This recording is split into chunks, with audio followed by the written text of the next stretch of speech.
அன்பான நண்பர்களே வணக்கம். நாம் கேட்டுக்கொண்டிருப்பது திரு இந்திரா சௌந்தரராஜன் அவர்களின் மூன்றாம் சக்தி கரிமா. வாசிப்பது ஸ்ரீலதா தயாளன். அத்தியாயம் 1. குறிப்பு: பஞ்சபூதங்களின் கூட்டுக் கலவைதான் இந்த உடம்பு.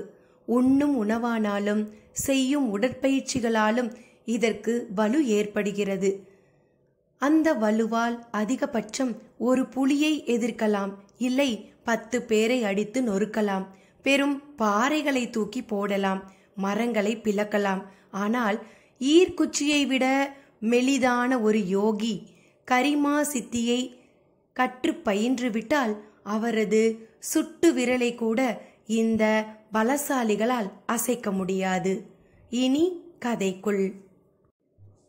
பரபரப்பான காலை வேளை. நகைக்கடை பஜாரில் நல்ல கூட்டம். அட்சய திதி வேறு. இன்று தங்கம் வாங்கினால் அது தங்கி பெருகும் என்கின்ற சாஸ்திர நம்பிக்கை நகைக்கடைகளை நல்ல கூட்டத்தில் நிரப்பியிருந்தது. இந்தியா ஒரு ஏழை நாடு என்று யாராவது சொன்னால் கைகொட்டி சிரிக்கலாம். அதனால்தானோ என்னவோ ஐயனாருக்கும் சிரிப்பு வந்தது. சிரித்து கொண்டே ஒவ்வொரு நகைக்கடையாக சீட்டு பணத்துக்காக ஏறி இறங்கிக் கொண்டிருந்தான். வாழ்க அட்சய திருதி! ஒரு கடைக்காரர் கூட நாளைக்கு வா என்றோ அடுத்த வாரம் பார்க்கலாம் என்றோ சொல்லவில்லை. அவனது தோள்பையும் 100 ரூபாய் நோட்டுகளாலேயே நிரம்பிக் கொண்டிருந்தது. ஒரு கட்டத்தில் தொகை 50,000 கடந்துவிட்டது. வரலாறு காணாத வசூல். பிரபல சினிமா நடிகர்களின் படங்களுக்கு இப்படித்தான் விளம்பரம் செய்வார்கள்.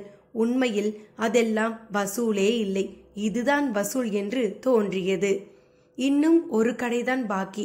வள்ளிநாயகம் ஜுவல்லரி என்கின்ற அந்த கடைக்குள் அக்குளில் தோள்பையை அடக்கிக் கொண்டு அவன் நுழைந்த போது உள்ளே நிற்க இடமில்லை. டிஸ்பிளே செல்புகளில் வெல்வெட் பெட்டிகளில் அடங்கி கிடந்த மோதிரங்களும் வளையல்களும் நீண்ட கடை மேஜை மேல் கிடக்க ஆளுக்கு ஆள் அவைகளை ஆசை ஆசையாக பார்த்து எடை எவ்வளவு, சேதாரம் எவ்வளவு போகும் என்று விசாரித்து கணக்கு பார்த்து கொண்டிருந்தார்கள். கடை முழுக்க ஏசி செய்யப்பட்டிருந்தும் கூட்டம் அதிகமாகி உஷ்ண மூச்சால் ஏசியே சூடானது போல் தோன்றியது ஐயனாருக்கு. வள்ளிநாயகம் கல்லாவில் அமர்ந்திருந்தார். ஐயனாரை பார்த்து சிரித்தபடியே முன்னால் வர சொன்னார். பலரை தள்ளிக்கொண்டும் முட்டி மோதிக்கொண்டுமே முன்னால் செல்ல முடிந்தது. ஒரு 50,000 ரப்பர் பேண்ட் போட்டு 500 ரூபாய் தாளாக கட்டி வைத்திருந்தார் வள்ளிநாயகம். எடுத்து நீட்டி பெரிய 50 என்ட்ரி போட்டு ரசீதை கொடு என்றார் சற்று கித்தாப்பாக. அவனும் அவர் முன் உள்ள மேஜையில் தன் தோள் பையை வைத்தவனாக அதை திறந்து குட்டி லெட்ஜர் நோட்டையும் ரசீது புக்கையும் எடுத்து எழுத ஆரம்பித்தான். நடுவில் தொலைபேசி சினுங்கள். வள்ளிநாயகம் தன் பவள மோதிர விரல்களால் ரிசீவரை எடுத்து காதில் வைத்தார். மறுமுனையில் யார் என்ன பேசினார்களோ தெரியாது. அவர் முகத்தில் திடீரென ஒரு மாறுதல். அவர் பார்வையும் அந்த கூட்டத்தில் பதட்டத்தோடு யாரையோ தேடியது. மஞ்சள் ஷர்ட்டும் ஜீன்ஸ் பேண்ட்டுமாய் ஒருவன் அவரை பார்த்து ஒரு தினுசாக சிரித்தான். வள்ளிநாயகம் அவன் சிரிப்பதை பார்த்து மிரள ஆரம்பித்தார். ரசீது போட்டுவிட்டு நிமிர்ந்த ஐயனாருக்கு அவரது மிரளல், அந்த மஞ்சள் ஷர்ட்காரன் சிரிப்பு எல்லாமே என்னவோ செய்தது. ஏதாவது விபரீதம் நடக்கப் போகிறதா? அவன் மனதுக்குள் எழுப்பிய கேள்விக்கு பதில் போல வள்ளிநாயகம் அவனுக்கு தருவதற்காக நீட்டிய அந்த 50,000 ரூபாய் நோட்டுக்கட்டை எடுத்து அந்த ஷர்ட்காரனை பார்த்தபடியே நீட்டினார். அவனும் கூட்டத்தை இம்சித்து கொண்டு வந்து அந்த நோட்டுக்கட்டை வாங்கி கொண்டான். வள்ளிநாயகம் காதோரமாய் வியர்வை பூத்து ஓடத் தொடங்கி விட்டிருந்தது. பணத்தை மட்டும் தந்தா எப்படி? 10 பவுன் நகையும் தர சொல்லியிருப்பாரே. அவன் கேட்பது ஐயனாரின் காதிலும் விழுந்தது. வள்ளிநாயகம் ஆமோதிப்பாக தன் கழுத்தில் கிடந்த பருமனான சங்கிலியை கலற்றி அவன் எதிரில் நீட்டினார். 10 பவுன் தானா இது? வள்ளிநாயகம் தலை வேகமாக ஆடி ஆமோதித்தது. அவன் அடுத்து ஐயனாரை பார்த்தான். டெய்லி வசூல் பார்ட்டியா நீ? கேட்டான். நீங்க யார்? எதுக்கு கேட்குறீங்க? என்னையா கேள்வி கேட்கிற வெண்ணெய்? என் கேள்விக்கு நீ பதில் சொல்லடா. அவன் குரலில் ரௌத்ரம். வள்ளிநாயகம் உடனே இடையிட்டார். தம்பி, அவன் டெய்லி கலெக்ஷன் ஆள்தான், நீ கிளம்பு, பதறினார். அவனும் முறைத்து கொண்டே அங்கிருந்து நகர்ந்தான். நகை வாங்கி கொண்டிருந்த சிலர் கூட அவன் செயல்களை பார்த்தனர். ஒரு இளம்பெண் ஏதோ விபரீதம் என்கின்ற மாதிரி அவனை வெறித்தாள். அது அவனுக்கு பிடிக்கவில்லையோ என்னவோ. உடனே அவள் கன்னத்தில் ஒரு கிள்ளு கிள்ளினான். அவள் கொதித்து போய்விட்டாள். அவன் நிற்கவில்லை. கண்ணாடி கதவை திறந்து கொண்டு வெளியேறினான். அம்மாடி, சத்தம் போடாதே, போட்டா அவ்வளவுதான். வள்ளிநாயகம் அவளை கைகூப்பியபடியே பேச தடுத்தார். அவளும் அடங்கி போனாள். அண்ணே, என்னண்ணே இதெல்லாம்? ஐயனாரிடம் கேள்வி. எதுவும் பேசாதே, கிளம்பு, எல்லாம் தலையெழுத்து. ஒரு நாள் கிழமை வந்துடக்கூடாது. இந்த முத்துலிங்கம் ஆளுங்களுக்கு மூக்குல வேத்திடும். முத்துலிங்கம் என்கின்ற பெயர் ஐயனாரையும் ஒரு உழுக்கு உழுக்கியது. தண்டல் முத்துலிங்கமா? திருப்பி கேட்டான். அவரிடம் ஆமோதிப்பு. அவன் ஆயுள் தண்டனையில உள்ளாரல இருக்கான். அவனாவது உள்ளார இருக்கிறதாவது யாரை எங்க எப்படி கவனிச்சானோ தெரியல. இப்ப ஜாமீன்ல வந்திருக்கான். வந்த உடனேயே ஆரம்பிச்சிட்டான். உன் வசூல் எல்லாம் என்ன வசூல்? வள்ளிநாயகம் மூச்சுக்காற்று ஐயனாரை நெருங்கி சுட்டது. அப்போதுதான் கல்லா மேஜையை பார்த்தான். அவன் தோள்பையை காணவில்லை. அண்ணே, அலறிவிட்டான். புகார் கடிதத்தை ஏதோ ஒரு சினிமா நோட்டீஸை பார்க்கிற மாதிரி பார்த்தார் சப் இன்ஸ்பெக்டர் சரவணசிவம். கிளிக் என்று ஒரு சிரிப்பு வேறு சிரித்தார். என்ன சார் சிரிக்கிறீங்க? 50,000 எழுந்திருக்கேன் சார். என் வேலையே ஊசலாடிக்கிட்டு இருக்கு, குமுறினார் ஐயனார். கவனக்குறைவா இருந்தா வேலை மட்டுமா ஊசலாடும்? எல்லாம் தான். அவனுக்கு விழாவில் முள்குத்திய மாதிரி இருந்தது. கவனக்குறைவெல்லாம் இல்ல சார். புகாரை நல்லா படியுங்க. இது அந்த முத்துலிங்கம் ஆளுங்களோட வேலை. கழுத்து நரம்பு புடைக்க கத்தவே செய்தான் ஐயனார். மீண்டும் சப் இன்ஸ்பெக்டர் சரவணசிவத்திடம் சிரிப்பு. எதுக்கு சார் இப்படி சிரிக்கிறீங்க? என் வாழ்க்கையே இப்ப உங்க கையில தான் சார் இருக்கு. அவன் குரல் கமறியது. சரி, புகார் கொடுத்துட்டேல்ல, கிளம்பு. உன் பணம் திரும்ப கிடைச்சா தகவல் சொல்லிவிடுறேன். இப்படி சொன்னா எப்படி சார்? வேற எப்படி சொல்லணுங்கிற? எனக்கு அந்த திருட்டு நாயை நல்லா தெரியும் சார். அவன் வள்ளிநாயகம் அண்ணன் கிட்ட கூட மாமூல் வாங்கினான். அப்படியா? சத்தியமா சார்? அப்ப அவர் ஏன் புகார் தரல? அது அது எது சார்? அவர் லட்சம் கோடின்னு புரட்டுறவர். போய் தொலையுதுன்னு விட்டுருப்பாரு. நான் அப்படி கிடையாது சார். 3 அக்கா, ஒரு தங்கச்சி, வயசான அம்மானு ஏழை குடும்பம் சார். எனக்கு ரூபாய்க்கு 1 பைசா கமிஷன் சார். எனக்கு நாளெல்லாம் சைக்கிள் மிதிச்சு கடைக்கடையா ஏறி இறங்கினாலும் 100 ரூபாய் தேத்துறதே எனக்கு பெரும் பாடு சார். இப்ப நான் உன் வாழ்க்கை வரலாறு எல்லாமா கேட்டேன். வள்ளிநாயகம் ஏன் புகார் கொடுக்கலன்னு தானே கேட்டேன். அது எனக்கு தெரியாது சார். முன்ன போகட்டும்னு விட்டுருப்பாருன்னு சொன்னேன். இப்படி கேட்டா எப்படி சார்? அதான் சார் உண்மை. அப்ப எனக்கு உண்மை பொய் தெரியலன்னு சொல்லி இந்த வேலையை கவர்மெண்ட் எனக்கு இனாமா கொடுத்துடுச்சுன்னு சொல்லு. சரவணசிவம் சினிமா இன்ஸ்பெக்டர் மாதிரியே வசனம் பேசினார். அவன் புகார் அவரை கொஞ்சம் கூட பாதித்த மாதிரி தெரியவில்லை. ஐயனாருக்கும் தெரிந்துவிட்டது. சட்டென ஒரு முடிவுக்கு வந்த மாதிரி அவரை வெறித்தவன் டேபிள் மேல் இருந்த அந்த புகார் கடிதத்தை வேகமாக எடுத்தான். சரசரவென்று கிழித்தான். பின் பந்து போல உருட்டி தூக்கி எறிந்தவன், வர்றேன் சார், உங்களை அந்த கடவுள் சும்மா விடமாட்டான் சார் என்று சராசரி இந்தியனை போல புலம்பிக் கொண்டே ஸ்டேஷனை விட்டு கிளம்பினான். சப் இன்ஸ்பெக்டர் சரவணசிவம் முகத்தில் ஒருவித வெற்றி புன்னகை. அத்தியாயம் 2. குறிப்பு. சித்து புரிய முதலில் சக்தி புரிதல் வேண்டும். எது சக்தி? அது எப்படிப்பட்டது? கை கால்களை அசைத்து வீரமாக நடந்து ஆர்வமாக பாடி பேசி குதித்து விளையாட தேவைப்படுகிறதே, அதுதான் சக்தியா? அதுதான் சக்தி என்றால் சித்தியை பற்றி சிந்திக்க கூட முடியாது.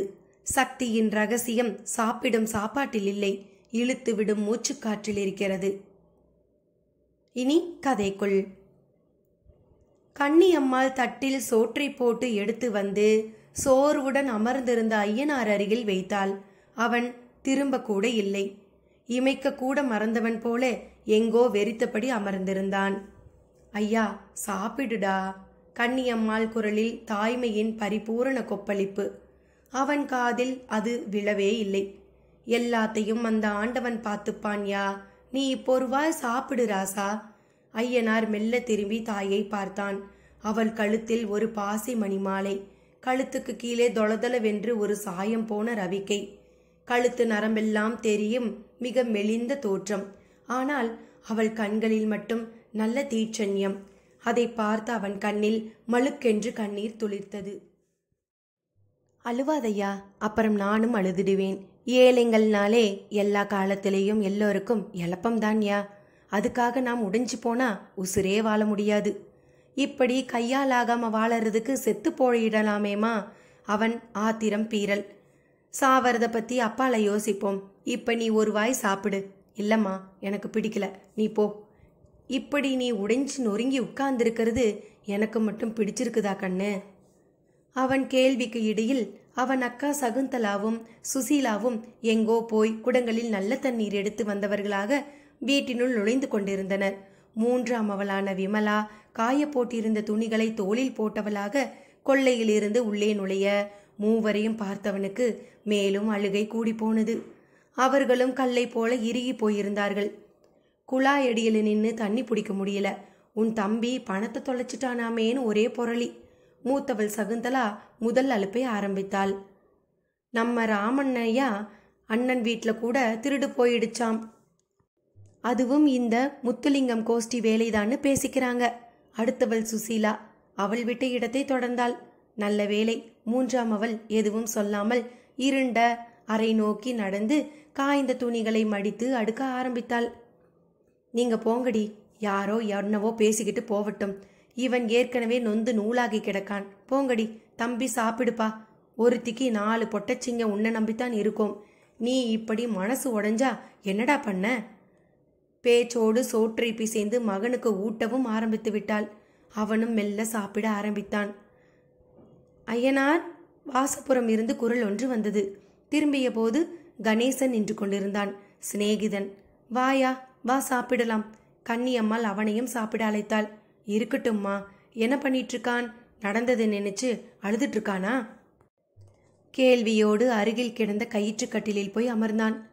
4 முழ வேட்டி, மடித்துவிட்ட முழுக்கை சட்டை, கழுத்தில் மட்டும் எந்த இளைஞன் கழுத்திலும் காணப்படாத ஒரே ஒரு ருத்ராட்சம் பூட்டிய கருப்பு கயிறு, நெற்றியிலும் திவ்யமான விபூதி பட்டை. அவனை சகோதரிகள் மூவருக்கும் மிக பிடிக்கும். என்ன கணேசன், இன்னைக்கு வேலைக்கு போகலையா? மூன்றாம் அவள் விமலா கேட்டபடியே வந்து அவன் எதிரில் உட்கார்ந்தாள். போகலக்கா, நம்ம கற்பூர விநாயகர் கோயிலுக்கு இன்னைக்கு வாழைக்கா சாமியார்னு ஒருத்தர் வந்து பூஜை செய்ய போறாருல்ல, அதான் வேலைக்கு மட்டும் போட்டுட்டேன். அந்த நிலையிலும் அதை கேட்டு சகோதரிகள் சிரித்து விட்டனர். தெரியும், நீங்க சிரிப்பீங்கன்னு நல்லாவே தெரியும். ஆனா அதுக்கெல்லாம் நான் அசரமாட்டேன். அட போ கணேசா, வாழைக்கா சாமியார் கத்திரிக்காய் சாமியார்னு இவர் வாயில இருந்து என்ன வரும்? சிவலிங்கமா இல்ல பிள்ளையாரே வருவாரா? இவர் வாயை திறந்து பேசியே பல வருஷம் ஆச்சுக்கா. ஏன், எங்கேயாவது யாராவது நல்ல வாயிலேயே போட்டுட்டாங்களா? வேணாங்க்கா, சாமி விஷயம், தப்பா பேசாதீங்க, அப்புறம் ரொம்ப கஷ்டப்படுவீங்க. ஆமாம், இப்ப தினம் வடை பாயசத்தோடு சாப்பிட்டுக்கிட்டு கழுத்து நிறைய நகை புண்ணட்டோட ராணி மாதிரியில இருக்கும். போதுண்டி, உங்களுக்கு நம்பிக்கை இல்லாட்டி போங்கடி. அவன் வாயை ஏன் பிடுங்குறீங்க? கன்னியம்மாள் இடையிட்டு கணேசனுக்கு வக்காலத்து வாங்கினாள். அம்மாதான் எப்பவும் கரெக்ட். எவ்வளவு கஷ்டத்திலேயும் அவங்க நிதானம் இழக்கிறதே இல்லை. இப்படிதாமா இருக்கணும். கணேசன் நெகிழ்ந்து போய் பாராட்டவும் ஐயனாருக்கு ஜிவு ஜிவு என்று கோபம் வந்தது. இப்ப எங்கடா வந்த? நறுக்கென்று சீவின மாதிரி சப்தமாக கேட்டான். என்னடா குரலே ஒரு மாதிரி இருக்குது? நீ விஷயத்துக்கு வா. இப்ப எங்க வந்த? சும்மா உன்னை பார்க்கலாம்னு தான். சரி, பார்த்துட்டேல, புறப்படு. அடேங்கப்பா, கோபமா? மண்ணாங்கட்டி, புறப்படுன்னு சொல்றேன்ல. அலட்டிக்காதடா ஐயனார், எதுக்கு இப்ப எரிஞ்சு விழற? சரி, சிரிக்கிறேன். 50,000 பணம் கொடுத்து உதவ முடியுமா உன்னால? சொல்லுடா. அதுக்கு தான் வந்திருக்கேன். கிளம்பு என் கூட. எங்க? அந்த வாழைக்காயை பார்க்கவா? கரெக்ட். சாமி உன்னை பார்த்து உடனேயே திருட்டு போன பணம் கிடைக்கும்னு கிடைக்காதான்னு சொல்லிடுவாரு. இதுக்கு நான் அந்த வாழைக்காயை பார்த்து என்ன செய்யறது? தலைகில நின்னாலும் பணம் கிடைக்காது. நீ கிளம்பு. பொறு ஐயனார், ஏன் இப்படி நீயே ஒரு முடிவுக்கு வந்து பேசுற? நான் எழுந்திருச்சு வந்து 4 அப்பு அப்புறதுக்குள்ள ஓடி போயிடு. இல்லாட்டி கூட படிச்சவன்னு கூட பார்க்க மாட்டேன். அப்படியா? எங்க? அப்படியா பார்ப்போம். கணேசன் எழுந்து அவன் அருகே சென்றான். கன்னம் மூக்கு எல்லாம் துக்கத்தில் சிவந்திருக்க, துயரத்தின் ஆழத்தில் இருந்த ஐயனாருக்கும் அடுத்த க்ஷணம் தீப்பிடித்த மாதிரி ஒரு ஆவேசம் வந்து தொற்றியது. கையை உயர்த்தி வீச்சலுடன் ஒரு அறை. கணேசன் காதிலும் விமானம் ஒன்று பறப்பது போல் சப்தம். டேய் தம்பி, என்னடா இது? கன்னியம்மாள் ஓடி வந்து அடுத்து அடிக்கு ஐயனார் தாவாதபடி அவன் கையை பிடித்தாள். ஆனால் கணேசனிடம் பெருசாக எந்த சலனமும் இல்லை. அந்த நிலையிலும் சிரித்தான். இன்னும் கூட அடிக்கிறதா இருந்தா அடி, நான் அசரமாட்டேன், அடிச்சிட்டு என் கூட புறப்படு என்றான். அது மேலும் ஐயனாரை சீறியது. எவன்டா அவன்? நீ எந்த காலத்து ஆளுடா? போலீஸ் ஸ்டேஷன்ல புகாரை வாங்க மாட்டேன்னு சொல்லாத குறடா. அந்த ரவுடி பையன் அந்த அளவு சினிமா மாதிரியே போலீஸ், எம்எல்ஏ, மந்திரின்னு எல்லாரையும் கைக்குள்ள போட்டுக்கிட்டு இருக்கான்டா. நானும் ஒன்ன ரஜினியோ விஜயகாந்தோ இல்லடா, பாஞ்சு பாஞ்சு சண்டைய போட சாதாரண சராசரி இந்திய குடிமகன். விதி தலையெழுத்துன்னு அழுவுறது தாண்டா எனக்கும் சரி உனக்கும் சரி இங்கு விதிக்கப்பட்டது. இதுக்கு நடுவுல எந்த சாமியார போய் பார்த்து என்னடா பிரயோஜனம்? மிச்சம் மீதி சிலரையே அவனுங்க புடுங்கிட்டு ஒரு கப்பறையோட நம்மள தெருவில் விட்டுருவாங்கடா. நாய், புரியாம பேசுறியேடா. ஐயனாரிடம் ஆவேசமலை அடித்தது. ஆனால் கணேசனிடம் தொடர்ந்து சிரிப்பு மூண்டது. எதுக்கு இப்ப இளக்காரமா சிரிக்கிற? நான் கேட்டதுல என்ன தப்பு? ஐயனார் கையை ஆவேசமாக கணேசனின் முகத்துக்கு நேரே நீட்டி உச்சஸ்தாயில் கத்தினான். எல்லாமே தப்புதான். கணேசனிடம் துப்பாக்கியால் சுட்ட மாதிரி பதில். சகோதரிகள் ஒரு பட்டிமன்றம் கேட்கிற மூடுக்கு வந்து விட்டார்கள். டேய், சத்தம் போடாம சாந்தமா பேசுங்கடா. ஐயா, நீ எதுக்கு இப்படி உயிர்கொலையை பிடிச்சுக்கிட்டு கத்துற? கன்னியம்மாள் தன் பங்குக்கு இடியிட்டு செய்தாள். விடுங்கம்மா, அவன் கத்தட்டும், நல்லா கத்தி அடங்கட்டும். இதோ பார் ஐயனார், என் வாழ்க்கையில எது நடந்தாலும் அது அனுபவம் மட்டும்தான். இன்சிடென்ட் ஆக்சிடென்ட்னு அதுக்கு பேர் வச்சு அழுத்துக்கவோ சலிச்சுக்கவோ மாட்டேன். நான் அந்த பக்குவத்துக்கு வந்து ரொம்ப நாளாச்சு. நான் வரல, என்னை விட்டுடு. அதே சமயம் நான் கேட்ட கேள்வி எல்லாமோ தப்புன்னு சொன்னேன்ல, அது எப்படின்னு நீ சொல்லிதான் தீரணும். சொல்றேன். ஒரு சாமியாரை பார்க்க வாடான்னு தானே நான் கூப்பிட்டேன். ஆமா, நீ அதுக்கு என்ன பதில் சொல்லணும்? அதான் சொன்னேனே, நான் சாமியாரையெல்லாம் நம்பி ஏமாற தயாரா இல்லை. நீ பேசுறத பார்த்தா உனக்கு பயங்கர விழிப்புணர்வும் தெளிவும் இருக்கிற மாதிரி தெரியுது. கரெக்டா? அதுல சந்தேகம் என்ன உனக்கு? விழிப்பும் தெளிவும் உள்ள நீ எப்படிடா 50,000 பட்டப்பகல்ல தொலைச்சுக்கலாம்? டேய், நான் தொலைக்கலடா, வந்தவன் சுட்டுக்கிட்டு போயிட்டான். அப்ப நாம எப்படித்தான் இருந்தாலும் நடக்கிறது நடந்துதான் தீரும்னு ஒத்துக்கிறியா? கணேசன் நைசன்யமாக விஷயத்தில் ஒரு புள்ளியை நோக்கி வருகிற மாதிரி தோன்றியது. ஐயனாரிடம் ஒரு சின்ன தேக்கம். என்னடா பதில காணோம்? அதுக்காக சாமியார பார்த்தா சரியாயிடுமாக்கும். அதை இங்க உட்கார்ந்துக்கிட்டு முடிவு பண்ண கூடாது.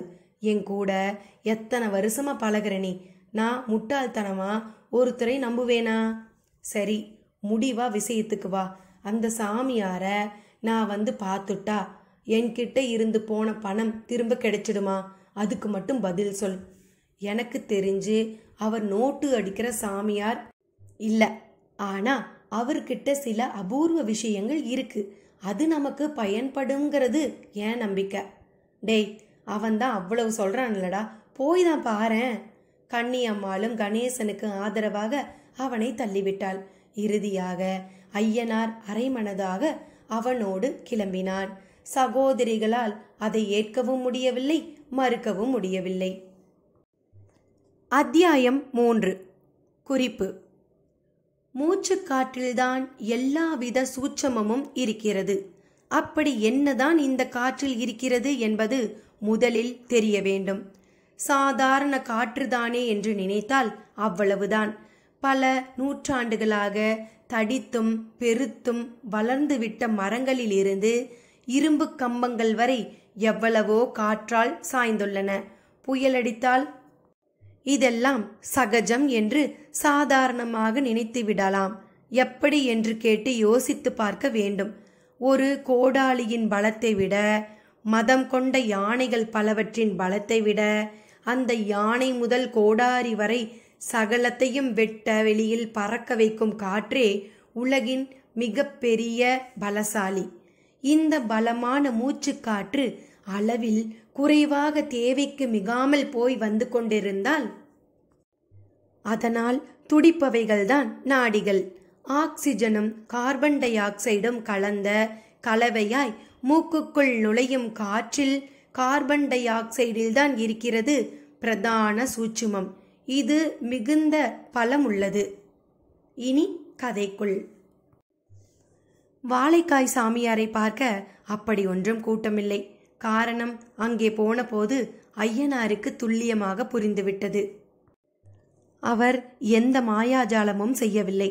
குறைந்தபட்சம் ஒரு விபூதி வரவழைக்கவில்லை. அத்துடன் எவ்வளவோ சாமிகள் இருக்க ஒரு சாமியை கூட கும்பிடவும் சொல்லவில்லை. யாராவது அவர் காலில் விழுந்தால் பதிலுக்கு அவரும் விழுந்தவர் காலில் விழுந்தார். பார்க்கவும் பெரிதாக கவர்ச்சி இல்லை. அவரிடம் காவியங்கி, ருத்ராட்சமணி மாலை, தொப்புளை தொடும் தாடி, மீசை என்று ஒரு சாமியார் அம்சமும் அவரிடம் இல்லை. வழுக்கை தலையுடன் இடுப்பில் ஒரு சாதாரண 4 முழ வேட்டியோடு, மார்பில் ஒரு துண்டுடன் ஒரு கூலி வேலைக்காரன் மாதிரிதான் தெரிந்தார். நெற்றியில் விபூதி, குங்குமம் என்கின்ற அடையாள குறிகளோ அவர் அருகில் பெரிதாக சாமி படங்களோ இல்லை. மிக சிறிய ஒரு அனுமன் விக்கிரகம், அதன் கழுத்தில் ஒரு சிறிய துளசி மாலை. விக்கிரகம் முன்னால் ஒரு பெரிய மண் அகலில் விளக்கு எரிந்து கொண்டிருந்தது. அவ்வளவுதான். உண்டியல் வசூல், நன்கொடை வசூல், அந்த பூஜை இந்த பூஜை என்கிற எந்த சமாச்சாரங்களும் இல்லை. நிச்சயம் வித்தியாசமான ஒரு சாமியார்தான் என்பது பார்த்த மாத்திரத்தில் ஐயனாருக்கு புரிந்துவிட்டது. அவரும் கணேசனை பார்த்ததும் மிக நட்பாக வா கணேசா என்று கூப்பிட்டு அருகிலேயே உட்கார கை காட்டினார். அவனும் புன்னகையோடு நெடுசான் கிடையாக அவர் முன் விழுந்து வணங்கிவிட்டு எழுந்து வந்து அவர் அருகில் அமர்ந்தான். ஐயனார் அப்படியெல்லாம் எதுவும் செய்யாமல் நின்று பார்த்து கொண்டிருந்தான். சாமி, இவன் என் சிநேகிதன், பேர் ஐயனார். கணேசன் அறிமுகம் செய்தான். யாராக இருந்தாலும் அறிமுகப்படுத்தப்படும் போது கும்பிடுவதுதான் மரியாதை. ஐயனாரும் அந்த விஷயத்தில் குறை வைக்காமல் கைகளை கூப்பி அவரை பார்த்து கும்பிட்டான். அவரும் பதிலுக்கு கும்பிட்டு அவனையும் அமர சொன்னார். சொல்லு கணேசா, எப்படி இருக்க? அவர் சௌஜன்யமாக பேச்சை ஆரம்பித்தார். எனக்கு என்ன சாமி, உங்க ஆசீர்வாதத்தால நல்லாவே இருக்கேன். ஐயனாருக்கு தான் சிக்கல். என்ன சிக்கல்? இவன் ஒரு சேமிப்பு நிறுவனத்துல கலெக்ஷன் ஏஜென்ட்டா வேலை பார்க்கறான் சாமி. சேமிக்கிற ஆசை உள்ள யார் வேண்டுனாலும் இவன் மூலமா சேமிக்கலாம். ரொம்ப நம்பிக்கையான நிறுவனம். நேத்தி இவன் வசூலுக்கு போய் பணத்தை வசூல் பண்ணும்போது ஒரு தாதா கோஷ்டியை சேர்ந்த ஒருத்தன் அவ்வளவு பணத்தையும் கொண்டு போயிட்டான். அந்த கோஷ்டிக்கு கடைகள்ல தண்டல் வசூல் பண்றது, வழிப்பறி செய்யறது, கூலிக்காக கை கால் வாங்கிறது, கொலை செய்யறது தான் இவங்களுக்கு தொழில். வழக்கம் போல பொதுமக்கள் கிட்ட பயம், அரசியல்வாதிங்க கிட்ட ஆதரவு, போலீஸும் அந்த தாதா விஷயத்துல அடக்கிய வாசிக்கிற ஒரு நிலை. இந்த நிலையில பொதுமக்களோட பணத்தை பறிகொடுத்துட்டு நிலை குலைஞ்சு போயிருக்கான். கணேசன் ஓரளவு தெளிவாகவும் அதே வேளையில் சுருக்கமாகவும் அவருக்கு விஷயத்தை கூறி முடித்தான். அவரும் ஐயனாரை ஊடுருவினார். ஐயனாருக்குள் அவர் என்ன சொல்ல போகிறார் என்கின்ற எதிர்பார்ப்பு. அவரும் வாயை திறந்தார். பேராசை பிடிச்சவங்க ரொம்ப அதிகமாயிட்டாங்க என்றார். அதான் தெரிஞ்ச விஷயமாச்சே சாமி. இந்த மாதிரி அனுபவங்கள் ஒரு ஏழைக்கு ஏற்படுறது கொடுமை இல்லையா? கணேசனின் பதில் கேள்விக்கு அவர் சிரித்தார். சிரிக்கிறீங்களே, தப்பா எதுவும் சொல்லிட்டேனா? ஏழைன்னு சொன்னையே, அதான் சிரிப்பு வந்துடுச்சு. சத்தியமா அவன் ஏழைதான் சாமி. இவன் மட்டுமா ஏழை? இவன் கிட்ட பணத்தை பிடுங்கிட்டு போன அந்த திருடனும் தான் ஏழை. சாமி, பதட்டப்படாதே. காசு பணம் இருக்கிறவங்க பணக்காரங்க, அது இல்லாதவங்க ஏழைங்கிறதெல்லாம் இந்த உலகத்தோட கணக்கு கணேசா. ஆனா என்ன மாதிரி எல்லாத்தையும் விட்டவங்களுக்கு காசு பணம் உள்ளவன் தான் பரம ஏழை, அது இல்லாதவங்க தான் பணக்காரங்க. சாமியாரின் பதில் ஐயனாருக்கு எரிச்சலை மூட்டியது. கணேசனை முறைத்தான். ஆனால் கணேசன் அவனைப் போல எரிச்சலில் விழாமல் அவர் பேச்சை புரிந்து கொள்ள முயன்றான். என்ன சாமி நீங்க, தலைகீழா இருக்கே உங்க சித்தாந்தம். நான் சரியாத்தான் சொல்றேன் கணேஷ். இந்த உலகம் தான் இந்த விஷயத்துல தலைகீழா இருக்கு. எப்படி சாமி, எப்படி? பரவாயில்ல, நான் உளர்றேன்னு உன் நண்பனை போல மனசுக்குள்ள நினைக்காம நான் பேசுறதுலேயும் ஏதோ அர்த்தம் இருக்குன்னு நினைச்சு நம்பிக்கையோட கேட்குற. ரொம்ப சந்தோஷம். அந்த சந்தோஷத்தோட எப்படின்னு பதில் சொல்லிடுங்களேன். சொல்றேன். ஆனா அது வார்த்தையில சொல்லி புரிய வைக்கிற விஷயம் இல்ல. இப்போதைக்கு உன் நண்பனுக்கு நான் எனக்கு தெரிஞ்ச ஒரு வழியை காட்டுறேன். அதுல போவீங்களா? என்ன செய்யணும் சாமி? அவனுக்கு பணம் கிடைச்சா போதும். ரொம்ப தப்பு.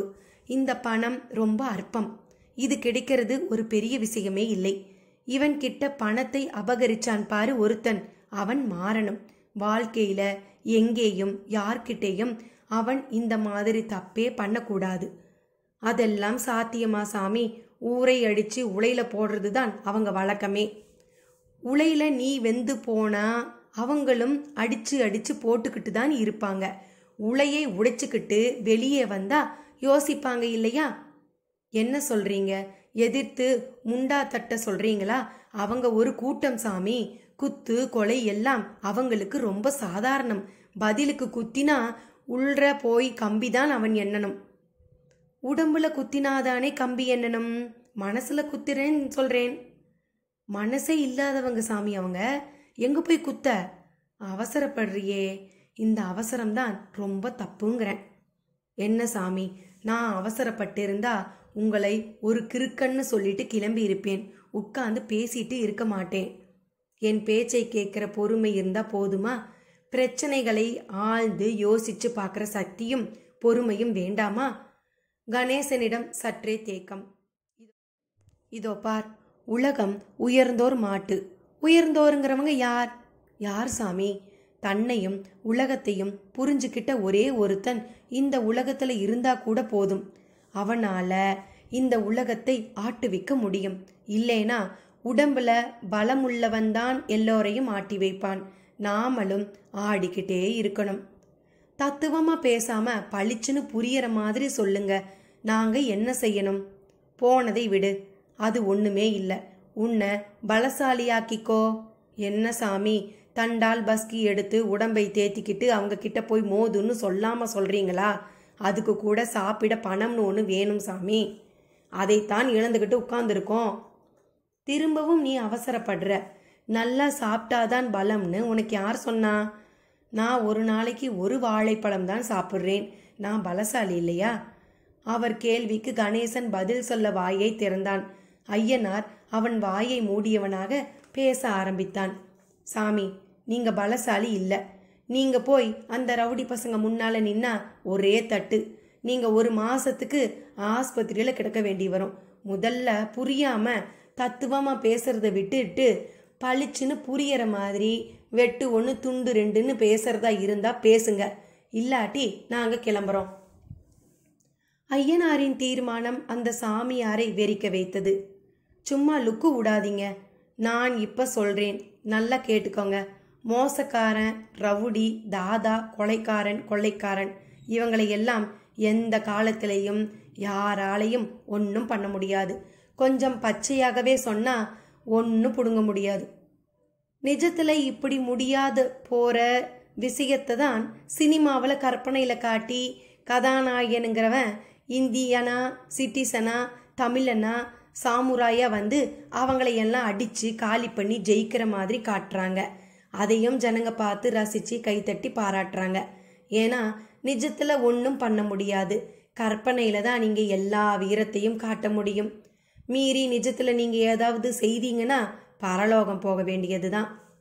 2 மாசத்துக்கு முந்தி மெட்ராஸ்ல ராயப்பேட்டை கிட்ட பட்டப்பகல்ல ஒரு சமூக சேவகரை வெட்டி கொண்டு இருக்காங்க. இன்னைக்கு வரை கொலைகாரன் யாருன்னே தெரியாது. ஒரு பஞ்சாயத்து தலைவரை கொலை செய்து ஒரு மரத்திலேயே தொங்க விட்டுருக்காங்க. ஆனா கொலைக்காரங்க யாரு, என்ன ஏதுன்னு எதுவும் தெரியாது. வீரப்பன் ஒருத்தன் 15 வருஷமா ஒரு கவர்மெண்ட்டுக்கு 3 கவர்மெண்ட்டை விரலை விட்டு ஆட்டிட்டு இருக்கான். அவனை பிடிக்க முடியல போலீஸால. ஆனா ஒரு சாமானியன் தன் ஸ்கூட்டர்ல நம்பர் பிளேட்டை கருப்பு மயில எழுதலைன்னு பாஞ்சு பிடிக்கிறாங்க. புலியை பார்த்தா மிரள்றதும் எலிங்களை பிடிச்சு தண்டிக்கிறதும் தான் இந்த மண்ணுல அதிகாரத்துல இருக்கிறவங்க வழக்கம். நம்மளையே எடுத்துக்கோங்க. நகை கடையிலையும் புடவை கடையிலையும் சொன்ன விலைக்கு வாங்கிட்டு வரோம். ஆனா கத்திரிக்காய் வெண்டைக்காய் வாங்கும்போது 4 காசுக்கு அதை விற்கிற கிழவிக்கிட்ட எல்லா வாய்ஜாலமும் காட்டுவோம். பெட்ரோல் பங்க்ல 10 பைசா சில்லறையை கேட்க வெட்கப்படுவோம். ஆனா கவர்ச்சி நடிகையோட அந்தரங்கத்தை போஸ்டரை பார்க்க வெக்கப்படவே மாட்டோம். இது வசதிக்கு வாழ்றவங்க பூமி. தப்புக்கு தப்பு தான் இங்க தீர்வு. இப்ப கூட நான் என்கிட்ட ஒருத்தன் திருடிட்டான்னு பதிலுக்கு திருட கிளம்பினா இந்த பூமியில வாழலாம், இல்லாட்டி பிச்சை எடுக்க போக வேண்டியதுதான்.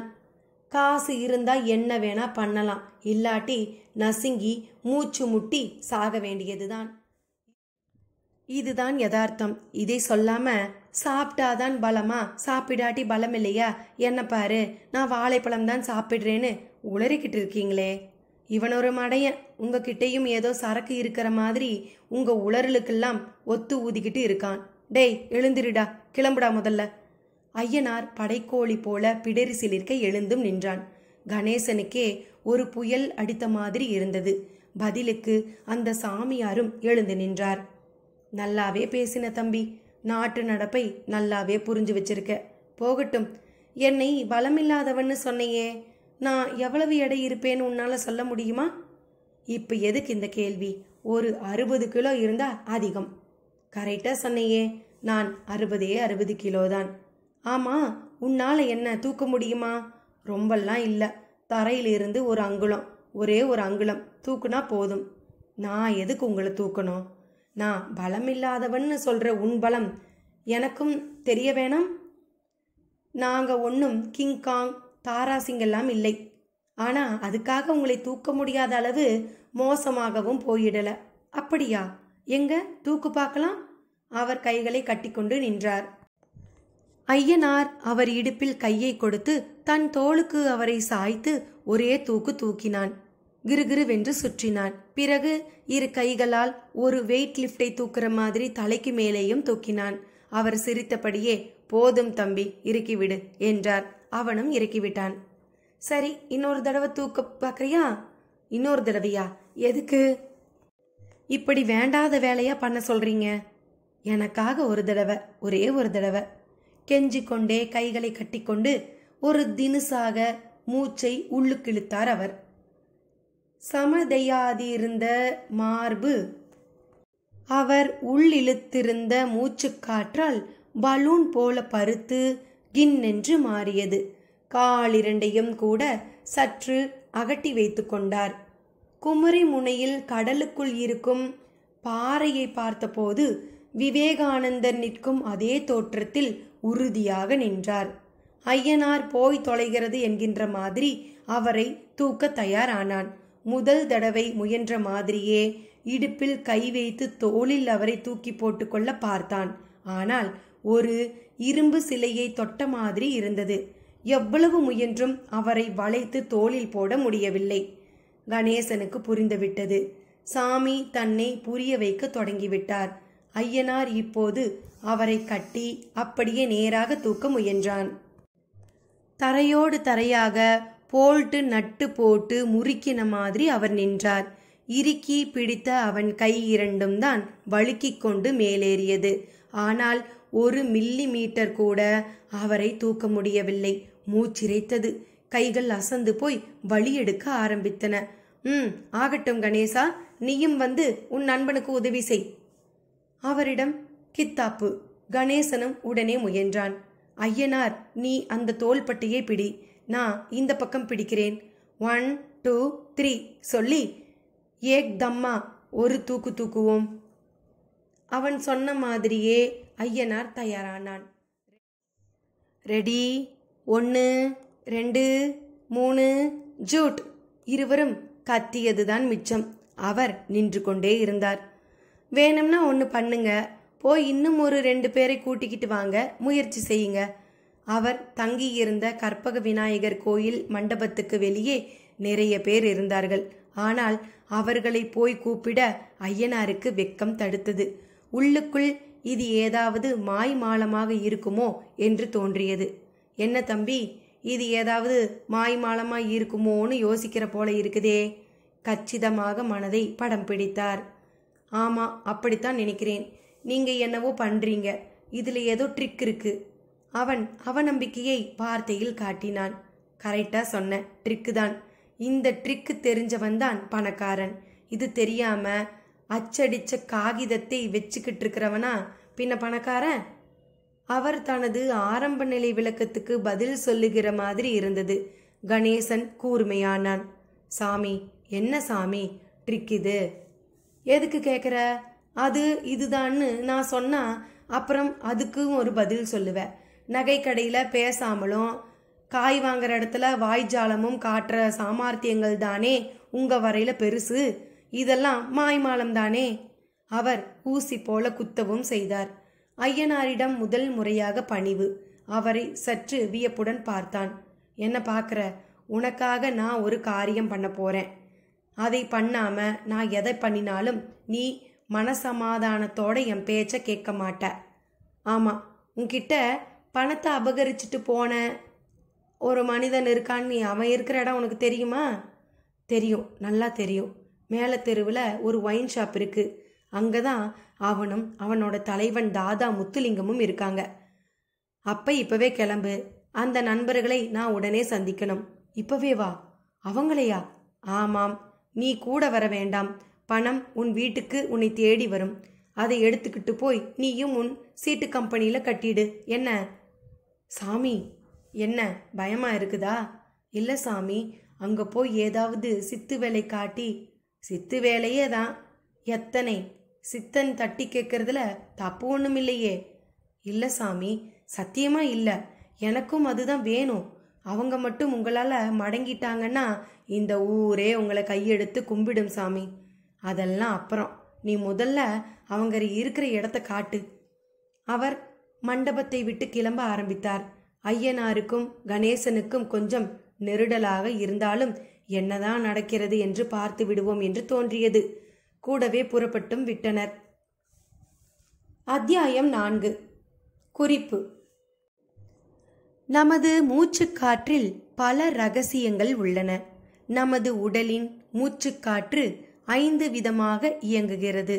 பிராணன், அபானன், உதானன், சமானன், வியானன் என்று அவைகளுக்கு பெயர். இவை 5 இடங்களில் நம் உடலில் தன் வேலையை செய்கின்றன. இந்த வாயுக்களுக்கு துணை போகும் வாயுக்களும் உண்டு. அவைகளுக்கு நாகன், கூர்மன், கிரிகரன், தேவதத்தன், தனஞ்சயன் என்பது பேராகும். பேரிலேயே அதன் குணத்தை அறியலாம். நாகன், தரையில் நாகமானது மிக வேகமாக ஓடும்போது வளைவு நெளிவே இல்லாமல் ஒரு அம்பு விட்டாற்போல செல்லும். கூர்மன், இது மிக நிதானமாய் ஒரு ஆமையை போல செல்லக்கூடியது. கிரிகரன், இதன் தன்மை சக்கரம் போல சுழன்றபடியே பயணிப்பதாம். தேவதத்தன், இது தேவர்களைப் போல விஷத்தை ஜெயித்து அமிர்தம் உண்ட சிரஞ்சீவித்தன்மை உடையது. தன் கிளை பயணத்தில் உடம்பின் விஷங்களை அல்லது விஷம் போன்றதை அமிர்தமாக்கி அதையும் தனதாக்கி கொண்டுவிடும். தனஞ்சயன், இது வற்றாத செல்வத்தை போன்ற ஜீவசக்தியை தரும் வாயுவாதலால் இந்த பெயரை பெற்றது. இந்த வாயுக்களை முதலில் ஒருவர் புரிந்து உணர வேண்டும். அதன் பின் பயிற்சியால் இவைகளை இயக்க பழக வேண்டும். அதில்தான் இருக்கிறது எல்லாவித சூட்சுமங்களும். இனி கதைக்குள். மேலத்தெரு நகர பரபரப்பில் மூச்சு திணறிக் கொண்டிருந்தது. ஆட்டோவும் கார்களும் ஓட வழியின்றி தேங்கி தேங்கி செல்ல ஒரே புழுதி. தெருவின் இரு புறங்களிலும் வரிசையாக கடைகள். அதில் ஒன்றாக இருந்தது வீரன் ஒயின்ஸ் என்கின்ற அந்த ஒயின் ஷாப். முகப்பில் நிறைய கார்கள் நின்றிருந்தன. உள்ளே உல்லாசமாய் கேபரே கூட நடப்பதன் எதிரொலி. போலீஸ் எட்டி கூட பார்ப்பதில்லை. எப்போதாவது எட்டி பார்க்க வேண்டும் என்றால் செய்தி முதலில் போய்விடும். போலீஸும் வந்து எட்டி பார்க்கும். உள்ளே கோவில் போல அமைதி நிலவிக் கொண்டிருக்கும். இதுதான் கடந்த நாட்களில் நடந்த நிகழ்வு.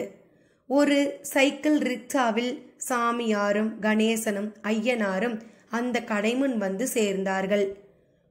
உள்ள வந்து ஆளை மட்டும் காட்டிட்டு நீ போயிடு என்றார் சாமியார். ஐயனாருக்கு பயமாகி விட்டது. ஆனால் கணேசன் உற்சாகப்படுத்தினான். சும்மா தைரியமா சொல்லுடா, சாமி பார்த்துப்பாரு. டேய், சாமி ஒன்றும் சினிமா ரஜினிகாந்த் இல்லடா. தெரியும்டா, அவர் பார்த்துக்குவாருங்கிறன்ல. கணேசன் எரிந்து விழ ஐயனார் அவரோடு ஒயின் ஷாப்புக்குள் நுழைந்தான். அவரை பார்த்து ஒயின் ஷாப்பே வாயை பிளந்தது.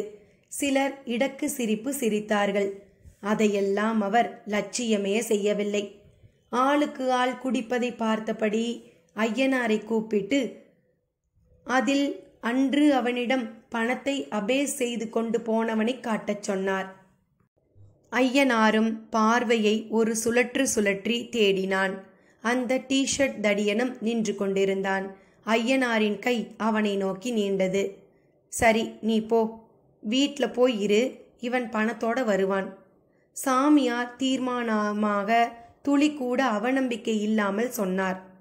ஏன் சாமி, இங்க 50 பேருக்கு மேல இருக்காங்க. நீங்க எதையாவது பேசி தகராறு வந்துட்டா அப்ப உங்களுக்கு உதவுறதுக்காவது. ஐயனார் அவர் மேல் நம்பிக்கை இல்லாமல் பேசினான்.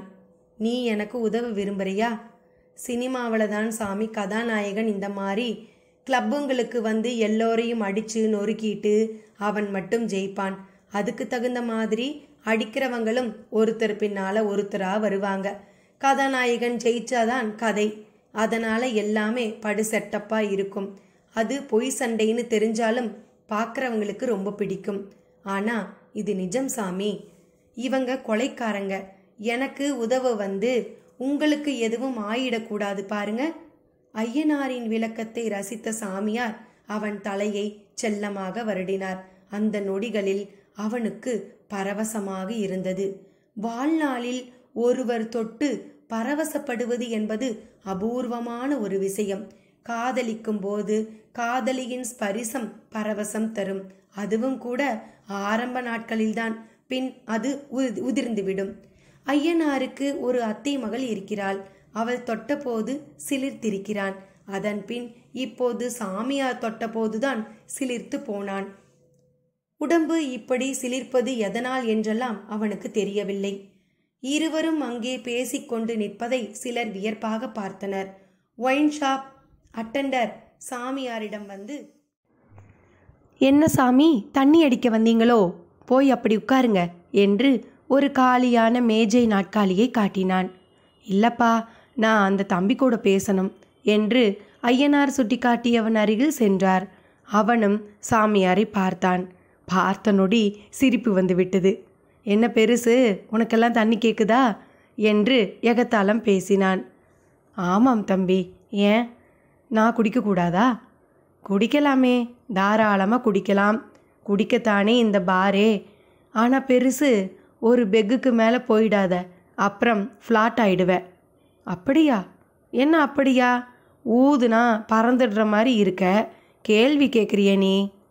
அப்போ நீ ஊதுனா நான் பறந்துடுவேனா? பின்ன நீ ஊதுனா நான் பறந்துடுவேனா? அவன் சிரித்தான். முதல்ல நீ ஊது, நான் பறக்கிறேனான்னு பார்க்குறேன். அப்புறமா நான் ஊதுறேன், நீ தாக்கு பிடிக்கிறியான்னு பார்க்குறேன். சாமியார் வம்பு வளர்க்க ஆரம்பித்து விட்டார். ஐயனாருக்கு கையை பிசைந்து கொண்டு நின்றான். சாமியாரின் பேச்சு அந்த தடியனை சீறி கொப்பளிக்க வைத்தது. ஏ பெருசு, என்ன பெரிய தாதா மாதிரி பேசுகிற? தலையில் ஒரே தட்டு, தலை அப்படியே உள்ளார அமுங்கிடும் தெரியுமா? கத்தினான். எங்கே தட்டு பார்க்கலாம்? அடுத்த வினாடியே அவன் வலது கை சாமியாரின் வழுக்கை தலைமேல் ஒரு குத்து குத்தியது. குத்திய வேகத்தில் கையை உதறிக்கொண்டு கத்தினான். ஒரு இரும்பு சட்டியின் மேல் குத்தினால் கைக்கு என்ன ஆகுமோ அப்படியாகி விரல்கள் எல்லாம் நொறுங்கினது போல இருந்தது. எல்லோரும் திரும்பி பார்த்தார்கள். பார் என்றாலே இந்த மாதிரி சண்டைகள் சர்வ சாதாரணம். அதிலும் அவன் மேலேயே யாராவது கை வைக்கிறார்கள் என்றால் ஒரு கூட்டமே வந்து சுற்றி வளைத்து கொண்டு நின்றுவிடும். இப்பொழுதும் அதுதான் நடந்தது. அவர்களில் ஒருவன் கையை உதறியபடி நிற்கும் வில்லனிடம் கேட்டான், பங்காரு, என்னடா ஆச்சு? இந்த கிழவன் ஏதாவது வேலை காட்டுறானா? என்னன்னு தெரியல, தலையில ஒரு தட்டு தட்டினேன், இரும்பு சட்டியை தட்டுன மாதிரி கை நொறுங்கி போச்சு. அட பாருடா, இந்த போல்டு மண்டையும் இரும்பு சட்டியும் ஒன்றாகுமா? எங்க நவுரு, நான் ஒரு குட்டு வைக்கிறேன், ரத்தம் சும்மா ஊத்து கணக்கா பீறிட்டு வரப்போகுது பாரு. ஒரு குண்டு உடம்புக்காரன் கையை விரைப்பாக குவித்து மூடிக்கொண்டு மோதிர விரல்கள் புடைக்க சாமியாரின் தலைமேல் ஓங்கி அவசமாக ஒரு குட்டு வைத்தான். வைத்த நொடி கையை உதறிக்கொண்டு ஒரு ஓரமாய் போய் சுருண்டு உட்கார்ந்தான். உதடிரண்டும் ஐயோ அம்மா என்று பினாத்தியது. மற்றவர்கள் சுதாரிக்க ஆரம்பித்தனர். டேய், கிழவன் சீனக்காரன் படத்தில் வர்ற மாதிரி கொஞ்சம் திடமான ஆளா இருக்கிற மாதிரி தெரியுது. கையால் அடித்தா இப்படித்தான். நவுரு, இப்போ பாரு. பேச்சோடு அருகில் கிடந்த ஒரு இரும்பு ஸ்டீல் மேஜையை தூக்கி ஓங்கி ஒரு போடு போட்டான். ஆனால் சேர்தான் வளைந்து போனது.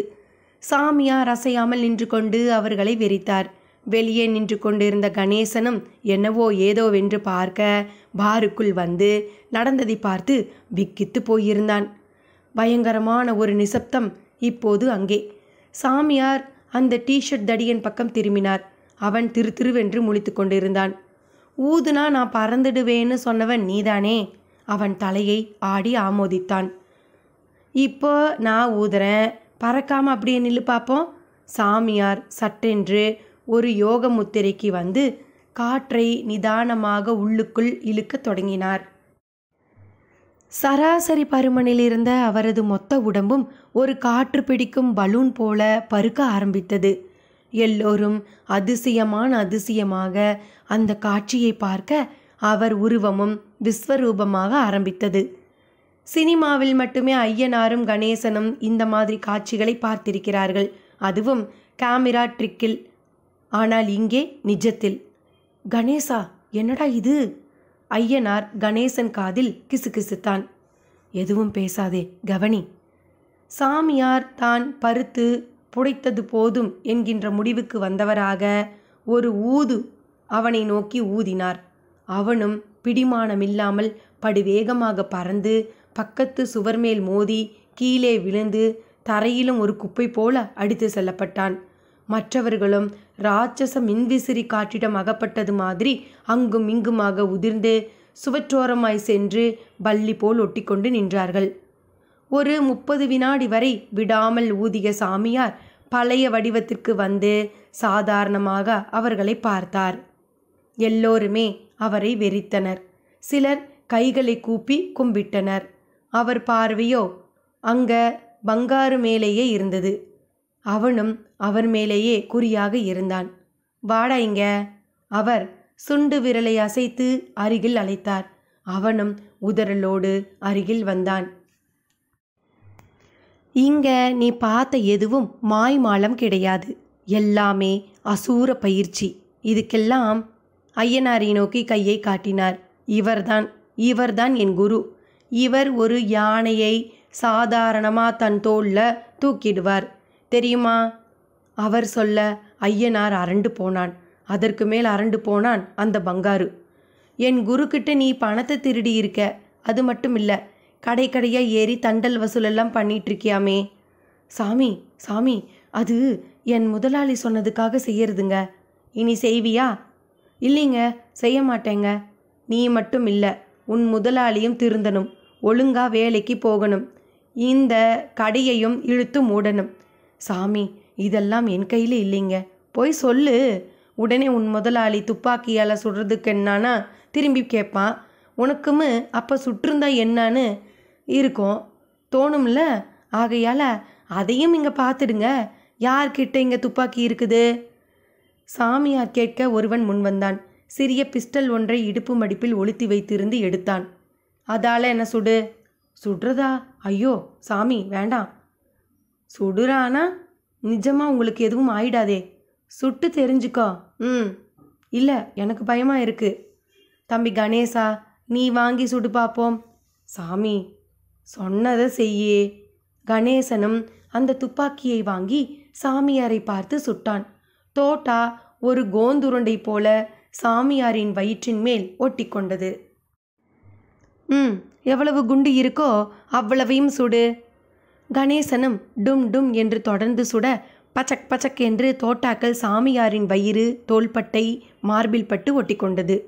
குடிக்க வந்தவர்களுக்கெல்லாம் போதை இறங்கி உடம்பும் நடுங்க ஆரம்பித்து விட்டது. தன்மேல் ஒட்டி கொண்டிருந்த தோட்டாக்களை ஏதோ ஒரு வெந்து போன சின்ன கிழங்கு உருண்டை கணக்காக வலித்து எடுத்த சாமியார் அது துளைக்க பார்த்த இடத்தில் லேசாக சிவந்து போயிருக்க கையால் தொடைத்து விட்டு கொண்டார். வாயாலும் ஏதோ தீப்புண்ணை பார்த்து ஊதி விட்டு கொள்கிற மாதிரி ஊதினார். பங்காரு இப்போது கைகளை கட்டிக்கொண்டு அவரை பார்த்தான். என்ன பார்க்குற? இவர்கிட்ட அடித்த பணம் எங்க? அது முத்துலிங்க முதலாளிக்கிட்ட இருக்குங்க. பொய் சொல்லாத, நிஜமாங்க. சரி, போய் அந்த ஆளை பார்த்து இங்கே நடந்ததை சொல்லி பணத்தை திருப்ப வாங்கி என் குருவோட வீட்டுக்கு போய் திருப்பி கொடுத்துடணும். என்ன? அவர் கொடுக்கலைனா நான் வருவேன்னு மட்டும் சொல்லு. அதே சமயம் என்னை வரவழைச்சா உங்களை எல்லாம் விட்டு வச்ச மாதிரி அந்த ஆளை விட்டு வைக்க மாட்டேன். ஒரே அடி. அப்புறம் சாகிற வரை கோமாவில் படுத்தே இருக்கும்படி ஆயிடும்னு சொல்லு. சொல்கிறேன்.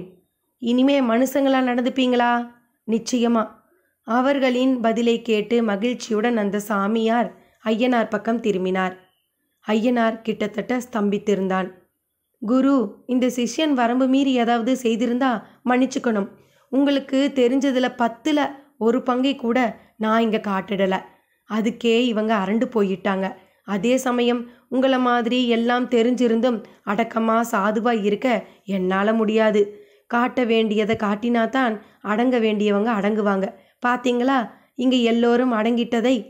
சாமியார் ஐயனாரை குருவாக்கி அவனுக்கு எல்லாம் தெரியும் என்கின்ற மாதிரி பேசியது அவனை குழப்பியது. அவனும் தாளமாட்டாமல் சாமி என்று பேச வாயெடுத்தான். கணேசன் சட்டென்று, பேசாம இருடா, சாமி இப்படி பேசுறதுல ஒரு அர்த்தம் இருக்கும், மற்ற விஷயத்தை வெளியே போய் பேசிக்கலாம் என்றான் பற்களை கிட்டிக்கொண்டு. அந்த குடிகார கூட்டம் மொத்தமும் ஐயனாரைத்தான் பார்த்து கொண்டிருந்தது. போடு போடு என்று போட்ட இந்த கிழட்டு சாமியாருக்கு ஐயனார் குருவா? அதுவும் இத்தனை இளம் வயதில்? ஆச்சரியம் அவர்கள் முதுகில் ஏறி உட்கார்ந்து கொண்டிருந்தது. போகலாம் குரு. சாமியார் கிளம்பினார். ஐயனாரும் கணேசனும் பின்தொடர்ந்தனர். அவரை மொத்த பேரும் கையது கொண்டு வாயது மூடி வேடிக்கை பார்த்தனர். வெளியில் சைக்கிள் ரிக்ஷா காத்து கொண்டிருந்தது. சாமியார் முதலில் ஐயனாரை ஏறி அமர சொன்னார். பிறகு அவர் ஏறி அமர்ந்தார். கணேசனும் தொற்றிக்கொண்டான். ரிக்ஷா புறப்பட்டது. அத்தியாயம் 5. அஷ்டமா சித்திகள் பற்றி தெரியவே ஒருவருக்கு பல காலம் ஆகலாம். தன் உடம்பை பற்றி அறியாத ஒருவரால் இந்த உலகின் எந்த ஒரு சூட்சும கல்வியை பற்றியும் அறியவே முடியாது. தனது உடல் பற்றி ஒருவருக்கு ஐயம் தீரிப்பற தெரிய வேண்டுமானால் அதற்கு யோக மார்க்கம்தான் தலை சிறந்த ஒரே வழி. இந்த மார்க்கத்தில் பிரதானமாக அறிய வேண்டியதும் புரிய வேண்டியதும் பிராணாயாமம் என்ற சுவாசத்தையே. இந்த சுவாச கலைதான் பிராணன், அபானன், உதானன், சமானன், வியானன் என்று 5 கூறாக செயல்பட்டு நம்மை இயக்குவது. இவைகளின் துணை கூறுகள்தான் நாகன், கூர்மன், கிரிதரன், தேவதத்தன், தனஞ்சயன் என்னும் பெயர் கொண்ட வாயுக்கள். இதில் நாகன் என்னும் வாயுவிடம்தான் அஷ்டமா சித்திகளில் ஒன்றான கரிமா என்னும் உடம்பை பாறை போல இறுக்கிக் கொண்டு அசாதாரண பாரமாக்கிக் கொள்ளும் சக்தி ஒளிந்துள்ளது. ஒரு ஆச்சரியம், எந்த பயிற்சியுமின்றி குழந்தையாய் இருக்கும் சமயங்களில் நாம் அசாதாரணமாக கரிமா சக்தியை புரிந்திருக்கிறோம். ஏதோ ஒரு காரணத்துக்காக அழுது அனத்தும் போது ஒரு குழந்தையின் உடல் கற்பாறை போல விரைத்து கொண்டும் தூக்கும்போது அதீத கனத்துடனும் இருக்கும். அப்படி அழும்போது குழந்தையானது தன்னையும் அறியாமல் தான் உள் இழுத்த மூச்சுக்காற்றில் நாகன் என்னும் வாயுவை உடல் முழுக்க நிரப்பிக் கொள்கிறது. சில நிமிடங்கள் வரை நடைபெறும் இந்த அழு செயல்தான் கரிமாவின் பாலபாடம். இனி கதைக்குள். கற்பூர விநாயகர் கோயில் நோக்கி சைக்கிள் ரிக்ஷா முன்னேறி கொண்டிருந்தது. வழியெல்லாம் சாமியார் மௌனமாகவே வந்தார். ஐயனார் பேச வாயை திறந்த போதெல்லாம் தடுத்து விட்டார். சின்ன குழந்தை போல தெருவில் போவோர் வருவோரை வேடிக்கை பார்த்து கொண்டும் பெட்டிக்கடை ஒன்றில் சூடம் மிட்டாய் வாங்கி சாப்பிட்டபடியும் வந்தார். ஐயனாருக்கு எல்லாமே பேரதிசயமாக இருந்தது. சற்று முன் விஸ்வரூபம் எடுத்தவர் இப்போது இப்படி சின்ன குழந்தை போல நடந்து கொள்வது எதில் சேர்த்தி என்று அவனுக்கு தெரியவில்லை. சாமி, நீங்க இப்படி மௌனமாகவே வந்தா என்ன அர்த்தம்? என்னையும் பேச வேண்டாம்னு சொல்றீங்க. நிஜமா சொல்றேன், நானும் சரி கணேசனும் சரி இந்த மாதிரி ஒரு சாகசத்தை சினிமாவில் கூட பார்த்ததில்லை. வாஸ்தவத்தில் உங்களை ஒரு ஃப்ராடு சாமியாராக தான் முதல்ல நினச்சேன். இப்போ தான் புரியுது நீங்கள் எவ்வளவு பெரிய மகான்னு. ஆனால் என்னை போய் குருன்னு சொல்லி வம்பளை மாட்டி விட்டுட்டீங்களே சாமி. நாளைக்கு அவங்க பாட்டும் திரும்ப வந்து வம்பு பண்ணினா என்னத்தை பண்ண? எனக்கு ஒழுங்கா தண்டால் பஸ்கி கூட எடுக்க தெரியாது சாமி. புலம்பிக்கொண்டே வந்தான் ஐயனார். கணேசன் அப்படியெல்லாம் புலம்பவில்லை. அமைதியாக ஐயனாரின் புலம்பலை ஒரு பக்கமும் சாமியாரின் விளையாட்டு செய்கைகளை மறுபக்கமும் ரசித்து கொண்டே வந்தான். நடுநடுவே ரிக்ஷாக்காரன் திரும்பி பார்த்தான். இடையில் ஒரு மேடு குறுக்கிட்டது. வண்டியில் இருந்தபடியே மிதிக்க முடியவில்லை. வண்டியை விட்டு இறங்கி தரையில் கால்களை அழுந்த ஊன்றி உடம்பையும் முன்னால் சாய்த்து சிரமப்பட்டு ஹேண்டில் பாரை பிடித்து இழுத்துச் செல்ல பார்த்தான். அவனது செயலை கவனித்த சாமியார் அவன் மூச்சுக்கட்டி இழுப்பதையே கவனித்தார். அதில் ஏதோ பிழை இருப்பது போல உணர்ந்தவர் அவன் காலை பார்த்தார். காலுக்கு அவன் ஒரு ரப்பர் செருப்பு போட்டிருந்தான். அரத பழசான செருப்பு, அதிலும் ஏகப்பட்ட தையல். இந்தாப்பா, இந்த செருப்பை அவுத்து வச்சுட்டு இழு. உனக்கு இவ்வளவு சக்தி தேவைப்படாது. இதில் 1/4 பங்கு கூட அதிகம் என்றார். அவன் ஒரு மாதிரி பார்த்தான். அவனுக்கு பாருக்குள் நடந்த எந்த விஷயமும் தெரியாது. ஏதோ நடந்திருக்கிறது என்று மட்டும் தெரியும். ஆகையால் சாமியார் சொல்வது அவனுக்கு பெரிதாகவே படவில்லை. சாமி, பேசாம வாங்க. நான் 30 வருஷம் வண்டி இழுக்கிறேன். எங்கே எவ்வளவு லோடு போடணும்னு எனக்கு தெரியும். செருப்பில்லாமல் இழுத்தா கால் பொத்து போயிடும் சாமி. என்னம்மா வெயில் அடிக்குது, கவனிச்சிங்களா என்றான். சாமியாரும் அதை கேட்டு வண்டியிலிருந்து திடீரென்று கீழே குதித்து இறங்கினார். அவனை பார்த்து, நீ போ உட்காரு, நான் இழுக்கிறேன் பார் என்றார். என்ன சாமி இது விளையாட்டு? உட்காருங்க சாமி. நீ ஏறி உட்காருப்பா, நான் எப்படி இழுக்கிறேன்னு பாரு. சாமி, வண்டி மிதிக்கிறது ஒன்றும் சாதாரண விஷயம் இல்லை. இது என்ன சின்ன பிள்ளைங்க தள்ளி விளையாடுற கட்டை வண்டின்னு நினச்சிட்டிங்களா? போங்க சாமி. இருக்கட்டும்பா, நான் சும்மா ட்ரை பண்ணி பார்க்குறேன். முடியலினா நீயே மிதி, சும்மா கொஞ்ச தூரம். சாமியார் குரலில் கெஞ்சல். அவனும் அரைமனதாக நகர்ந்து கொண்டு அவரிடம் வண்டியை கொடுத்தான். ஆனால் ஏறி உட்காராமல் கீழேயே நின்றான். நீ ஏறி உட்காரு. இல்லை சாமி, நான் கூடவே நடந்து வரேன், நீங்கள் மிதிங்க. ஏறி மிதிக்க போகிறது அப்புறம். இப்போ நான் சும்மா இழுக்கத்தான் போகிறேன். நீ ஏறி உட்காருனா உட்காரு. செல்லமாக அதட்டினார். அவனும் ஏறி உட்கார்ந்தான். ஒருவருக்கு மூவர் நசுங்கியபடி அமர்ந்திருக்க சாமியார் ஹேண்டில் பாரை தொட்டார். பிறகு கையை விலக்கி பரபரவென்று தேய்த்து விட்டு கொண்டார். திரும்பவும் ஹேண்டில் பாரை பிடித்தவர் மூச்சை இழுப்பது தெரியாமல் இழுத்து கால்களை அழுத்தமாக தரையில் பதித்தபடி வண்டியை இழுத்து நடக்க ஆரம்பித்தார். முதல் சில அடிகள் அவர் சற்று சிரமப்படுகிற மாதிரி இருந்தது. அதன் பிறகு அந்த சைக்கிள் ரிக்ஷா ஜிவ்வென்று ஓடத் தொடங்கியது. அவரும் சீராக அத்துடன் ஓடினார். ரிக்ஷாக்காரனுக்கு ஆச்சரியமாகி விட்டது. எங்கே அழுத்தம் கொடுக்கிறார், எங்கே இழுக்க முயற்சி செய்கிறார் என்றே தெரியவில்லை. கையை பாரில் சாதாரணமாக பிடித்து கொண்டிருக்கிற மாதிரிதான் இருந்தது. சைக்கிள் ரிக்ஷா ஜிவ்வென்று ஓடியது. ஐயனார் அவரின் அடுத்த சாகசத்தை பார்த்து கணேசனை கட்டிக்கொண்டான். கணேசா, உண்மையை சொல்லுடா, யார்ரா இவரு? எப்படிடா இப்படி முடியாத விஷயங்களையெல்லாம் ஊதி தள்ளுறாரு என்று அவனை கிண்டினான். பேசாம வா, சாமிக்கு இதெல்லாம் மகால்பம் என்று மட்டும் கணேசன் சொன்னான். கொஞ்ச தூரத்தில் சாமியார் பெடலில் காலை வைத்து ஏறி சீட்டில் அமர்ந்து மிதிக்க ஆரம்பித்தார். ரிக்ஷாவும் பெட்ரோல் வாகனம் கணக்காக வேகத்தை கூட்டிக் கொண்டது. சாமியார் திருப்பி ரிக்ஷாக்காரனை பார்த்து ஒரு கள்ளச்சிரிப்பு வேறு சிரித்தார். தெருவில் போகின்ற வருகின்றவர்கள் எல்லாம் அந்த ரிக்ஷாவின் நோட்டத்தை ஒரு அதிசயமாகவே பார்த்தனர். சாமி, மெல்ல போங்க, சரியா பிரேக் பிடிக்காது சாமி, நிறுத்துறதும் கஷ்டம் சாமி என்று ரிக்ஷாக்காரன் பதிலுக்கு பதறினான். நீ பேசாம வா, உனக்கு எல்லாமே கஷ்டம், எனக்கு எல்லாமே விளையாட்டு. இல்லை சாமி, இந்த வேகம் வேண்டாம் சாமி, வண்டியை நிறுத்துறது கஷ்டம் சாமி, ஐயோ எதிரில் பாருங்க ஒரு லாரி. அவர் பதற எதிரிலும் ஒரு லாரி. அடுத்து என்ன நடந்தது என்பதனை சுவாரஸ்யமாக இறுதி பகுதியில் பார்க்கலாம். நன்றி நண்பர்களே.